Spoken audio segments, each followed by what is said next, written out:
What we're seeing on the screen right now is the AP join phase without a master. I want you to go ahead and describe this process to me. How do APs join this multiple wireless LAN controller environment? How does the AP know which controller to go to in this particular environment? Where are the APs going to join? Will it join to controller 1 and or controller 2? And what is the criteria? Go ahead and pause the video now and write down your answers. All right, hopefully you had enough time to write down your answers. We will discuss what you see on the screen. Now, first off, let's take a look at AP1. Now, AP1, when it joins, let's pretend that no other APs have joined this environment yet. So AP2, AP3, AP4, not there yet. It's just AP1.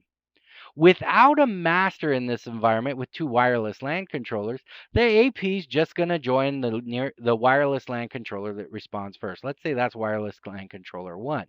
There are no other APs in play. Now let's say I turn on AP2. AP2 is now on in my environment. Let's turn this one on. What's going to happen is the AP, the access point itself, is going to get a response from both the wireless LAN controllers. And the wireless LAN controllers is going to tell them about its current load. Wireless LAN controller 1 already has an AP attached to it. Wireless LAN controller 2 does not. So AP2 is going to make a decision.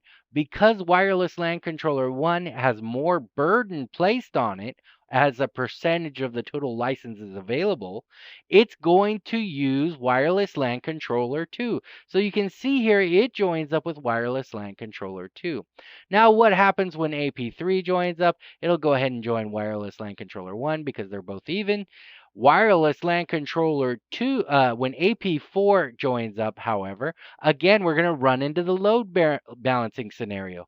Wireless LAN controller 1 now has two APs associated with it. Wireless LAN controller 2 has only one.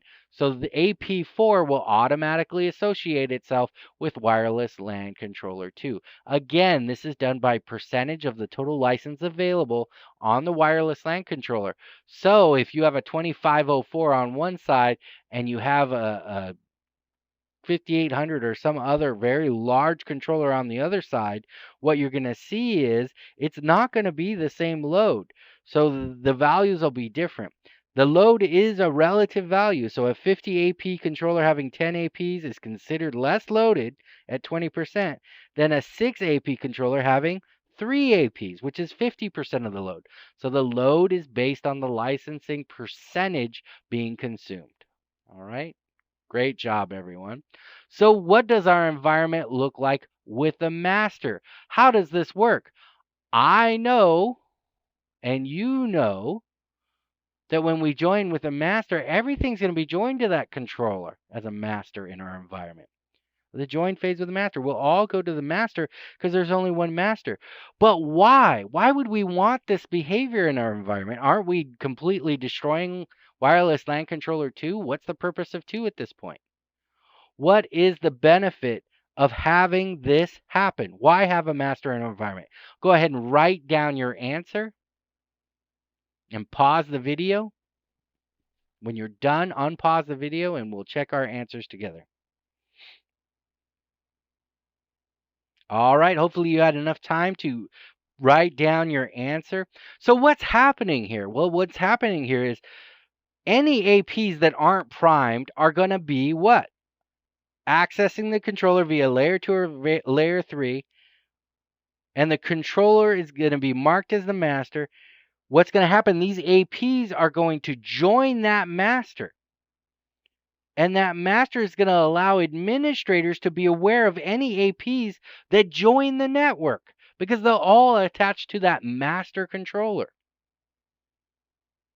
This will then allow the administrators to locate and reconfigure the AP and reassociate it with its actual controller. So let's say we're adding 4 to this environment. I add 4 to the environment, it automatically joins to this wireless LAN controller. That's great, but that's not where I want it. But as an administrator, I understand which wireless LAN controller to look at. Because if I have multiple wireless LAN controllers in my environment with no master, what happens, folks? It goes to the least loaded wireless LAN controller, doesn't it? So if I have 4 wireless LAN controllers in my environment, I don't usually know which one has the least licensing consumption based on percentage. So I'll have to check this one, then I'll have to check this one, and I'll have to check this one. Where did that AP actually join to? If I set up a master, this is our master controller, I know exactly where that AP joined up. That AP joined up to the master. I can then do my configuration for this AP and attach it myself to the other controller. I can relocate where it belongs. I can prime it and relocate it. That's the important feature here. It allows me to know when I add an AP, I know exactly where to find it in my environment. I know which AP it's going to. So this is one of the advantages to having a master controller in your environment.